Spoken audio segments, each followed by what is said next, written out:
This video is a lot of firsts. Not only will this be the first real-life experience using the Peter McKinnon Nomadic Camera Pack, but also my first time using only a one-bag system for travel and only bringing one lens. Wish me luck. Actually, scratch that. Make that 1.5 bags, because I'm also bringing along the 6-liter everyday sling bag from Peak Design.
Okay, so you get the point. I traveled with the Peter McKinnon Nomadic Camera Pack as a one-bag travel.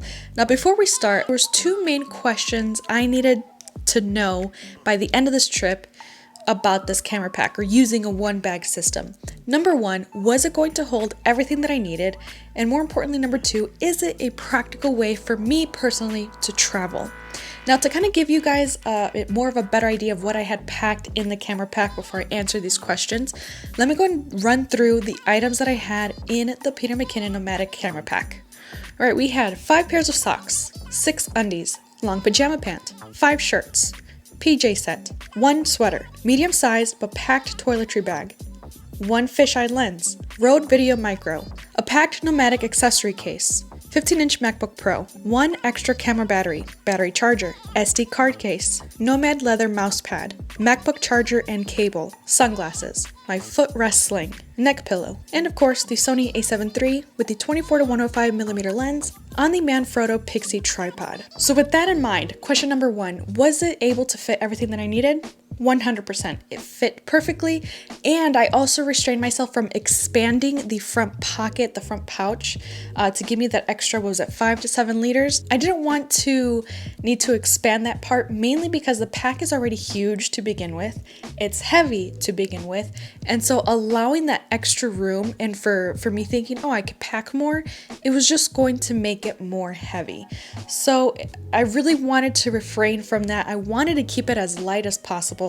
Now, also, remember that I did pack a 6-liter sling from Peak Design that held a lot of electronics in itself. I had that sling pretty much packed to its capacity. So on top of that, that leads me to my second question, which was this a practical way for me to travel? And in short, no.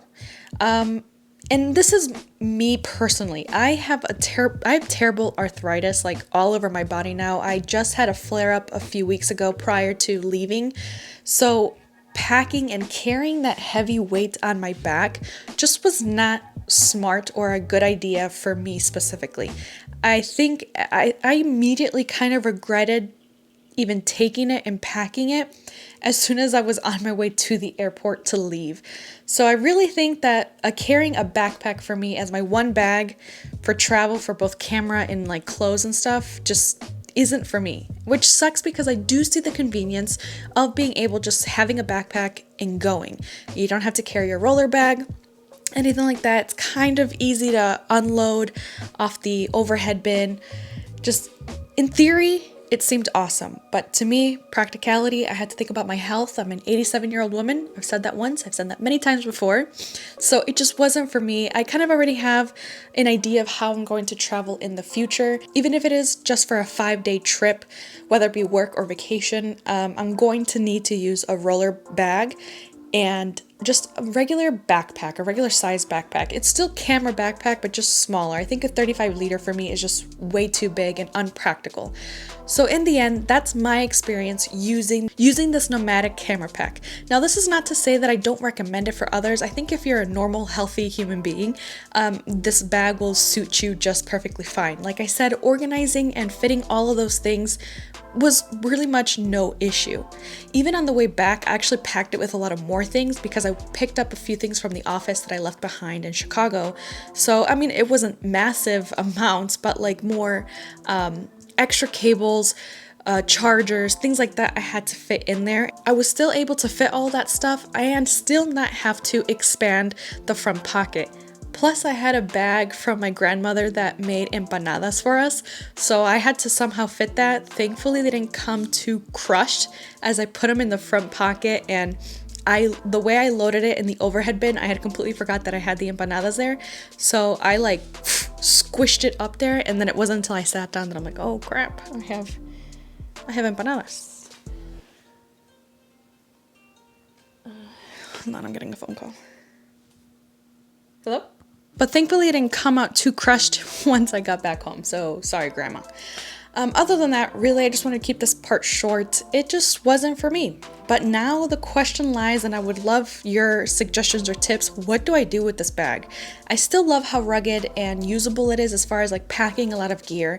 And for me personally, maybe I could just use it if I'm like driving to point B. So like packing it up, taking it to the car, not having to actually carry it on my back for more than 10 minutes. But is that practical? Again, this bag is super expensive. I paid what? Well, with not counting the accessories, the pack itself is what, 400 bucks? That's a lot. So I'm not sure if it's worth maybe trying to sell it or keeping it for those just certain circumstances where I'll be able to pack more gear but not carry it. So that's where I'm at. So I think from this trip I learned a lot of not only about myself, but what I should bring and how to pack.